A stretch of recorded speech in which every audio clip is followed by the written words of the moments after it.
کیا آپ ایسا نہیں سمجھتے؟ علیحان نے ہونٹ پینچے۔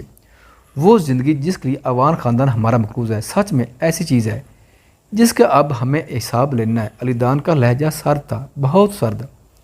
اگر ان کو اپنی جانوں کی قیمت چکانی ہے تو ابھی انہیں جو برداشت کرنا پڑے گا وہ زیادہ دور نہیں ہے۔ وہ سپاٹ سا بولا تھا، ایسا لگ رہا ہے تمہارے ذہن میں کوئی منصوبہ چل رہا ہے۔ علیحان نے ابرو اٹھا کر اسے جانچتی نظر سے دیکھا۔ علیحان بھائی، آپ کو پریشان ہونے کی ضرورت نہیں ہے، میں یہ مسئلہ خود سے ہی حل کر لوں گا، مجھ پر چھوڑ دیں۔ علیحان خاموش رہا۔ ادھر لان میں باربیو کو مناتی آپ کو دیکھو تو آگ کی تپش سے اس کا چہرہ تپ کر سرخ ہو رہا تھا۔ نگہت نے اس کی مدد کرنی چاہیے لیکن آن نے یہ کہہ کر منع کر دے کہ وہ خود کر سکتی ہے۔ آج تاش کھیل نے بہت مزہ دیا ہے نا؟ نگہت نے جیسے بات بڑھائی۔ یس، جو لوگ اصل زندگی میں ساتھی نہیں بنا سکتے وہ کھیل کے دوران آسانی سے ساتھی بن جاتے۔ آن نے سپاٹ لہجے میں طنز کیا تھا لیکن نگہت اپنے خیال میں گم اس کے طنز کو نہیں سمجھ پائی۔ وہ خوش تھی کہ وہ علی دان کے ساتھی ہے، چاہے کھیل میں وقتی ہی سے، اور یہ بات آن کو کھلی تھی۔ علی دان اٹھ کر ان کے پاس آیا۔ علی دان، تم کو آن کے لیے کسی پروفیشنل شیف کا بندوبست کرنا چاہیے تھا، دیکھو آگ کی تپش سے آن کی کیا حالت ہوئی ہے۔ علی دان نے سینے پر بازو باندھ کر آن کی تپش اور ناراض تاثرات کو نظروں کے حصار میں قید کیا۔ لب ہلکے مسکرائے، کیا میں مدد کروں؟ گمبھیر سے لہجہ آن کو بہتا تھا لیکن غصہ کی وجہ سے اگنور کیا۔ کوئی ضرورت نہیں، آن نے بینچی آواز میں ہولے سے کہا، میں ہار جیت کے اصولوں کو سمجھتی ہوں۔ جب ایک اپنی شکست تسلیم کرے اور دوسرا جوا جیت جائے۔ اس کی گہری بات سن کر نگہت بنا سمجھے ہنس پڑی۔ آن، یہ دیکھو کس کے آگے ایسا کہہ رہی ہو؟ اس کا مطلب تھا علی دان کے آگے جو اس کھیل کا پرانا کھلاڑی رہا ہے۔ جیت تو جیسے اس کے آگے باندھی بن کر کھڑی رہتی ہے کہ آؤ مجھے جیت لو، میں تمہاری غلام۔ لیکن اس کی گہری بات علی دان جیسا زیرک نظر شخص اچھے سے سمجھ گیا تھا کہ وہ جال رہی ہے، اور اس کے تپے تپے لہجے کے پیچھے کی وجہ بھی جان گیا۔ تبھی ہولے سے ہنس پڑا۔ اسے آن کا جلن میں مبتلا ہونا مزہ دے گیا تھا۔ تم جا سکتی ہو، میں اس کے ساتھ ہوں۔ علی دان نے نگہت کو بنا دیکھے آن پر نظر ٹکایا کہا، یہ تو بھول جاؤ علی دان، ہاں تم بھلے چلی جاؤ، میں تو آن کے ساتھ ہوں۔